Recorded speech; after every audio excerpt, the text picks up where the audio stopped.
जय हिंद साथियों। 53% डीए मर्ज हो जाएगा। पहले बात थी 50% डीए मर्ज होने की, लेकिन ऐसा कहा जा रहा है कि 53% आपका डीए मर्ज हो जाएगा। क्या है मामला, तमाम चीज़ों के बारे में डिस्कस करेंगे। चैनल पे नए हैं तो सब्सक्राइब कर लीजिएगा।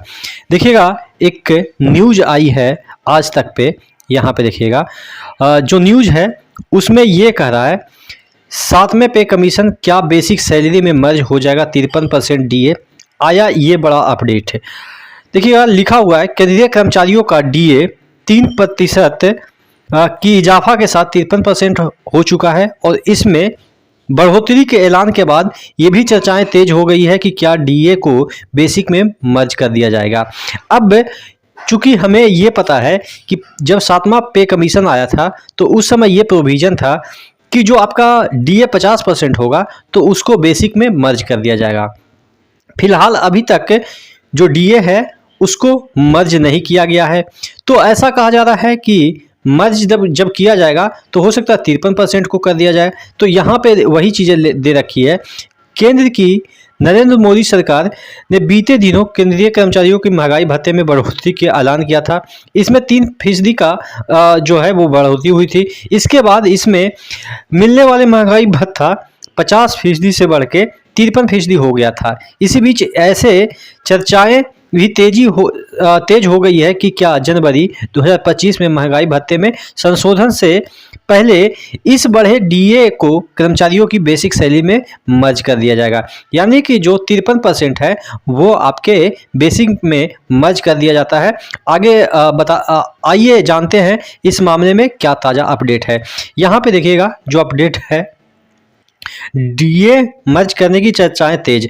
केंद्र सरकार की जो आपके केंद्रीय कर्मचारियों को बड़ा तोहफा देते हुए बीते दिन डीए 50% से बढ़ाकर 53% कर दिया गया था, और 1 जुलाई 2024 से प्रभावित है। इसे इजाफा के बाद डीए को मूल वेतन में मिलाने की संभावनाएं चर्चा शुरू हो गई है। इस बात को लेकर अटकलें लगाई जा रही है कि क्या महंगाई भत्ता और महंगाई राहत भत्ते को बेसिक सैलरी में स्वतः ही मिला दिया जाएगा। बिजनेस टुडे पर छपी रिपोर्ट के मुताबिक इस मामले में सरकार ने अपना रुख बरकरार रखा है। महंगाई भत्ते को मूल वेतन के साथ नहीं जोड़ा जाएगा, भले ही यह 50% की लिमिट को पार क्यों ना कर गया हो। यानी कि अभी जो आपके एक रिपोर्ट छपी है उसमें ऐसा कहा जा रहा है कि ऐसा नहीं होगा कि आपका जो बेसिक में है वो डीए मर्ज कर दिया जाएगा।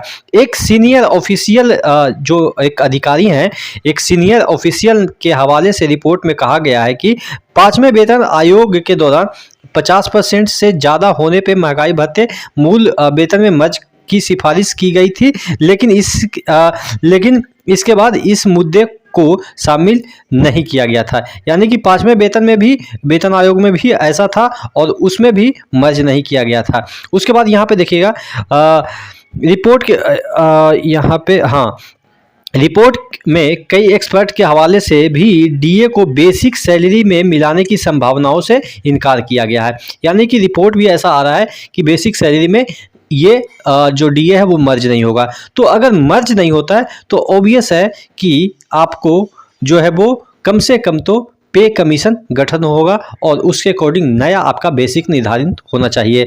कर्जा वाला एंड कंपनी के प्रिंसिपल एसोसिएट और सुप्रीम कोर्ट के एडवोकेट ऑन रिकॉर्ड विशाल गेहरान की माने तो 5वें वेतन आयोग की सैलरी स्ट्रक्चर को सरल बनाने और यह सुनिश्चित करने के लिए मूल वेतन में मिलाने की सिफारिश की गई थी।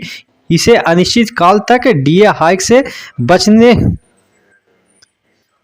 बचने के तरीके जो है वो मूल वेतन में मिलाने की सिफारिश की गई थी। इसे अनिश्चित काल तक डीए हाइक में बचने के तरीके के रूप में देखा गया था।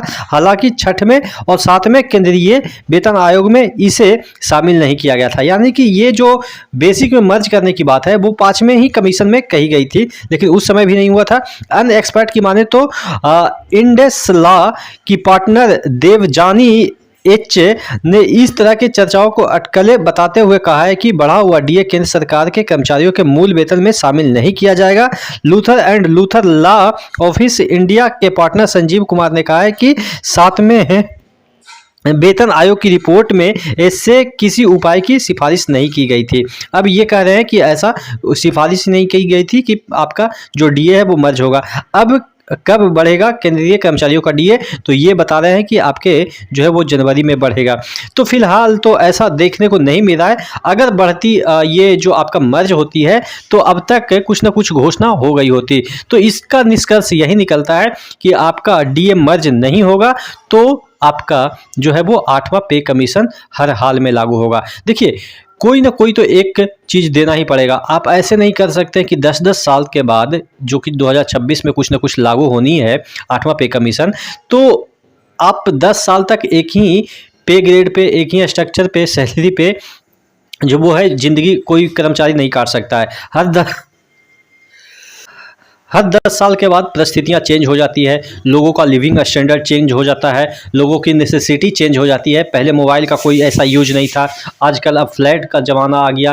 पहले घर बनाते थे लोग, अब परचेज करते हैं, कोई रेंट पे रहना चाहता है। तो बहुत सारी परिस्थितियाँ 10 साल के बाद अचानक चेंज हो जाती है। अब उसको कंपनसेट आपके वेतन के द्वारा ही किया जा सकता है, चूँकि मूल आपका जो है जीवन का आधार आपका पैसा ही है। अब तो आप वही मान सकते हैं।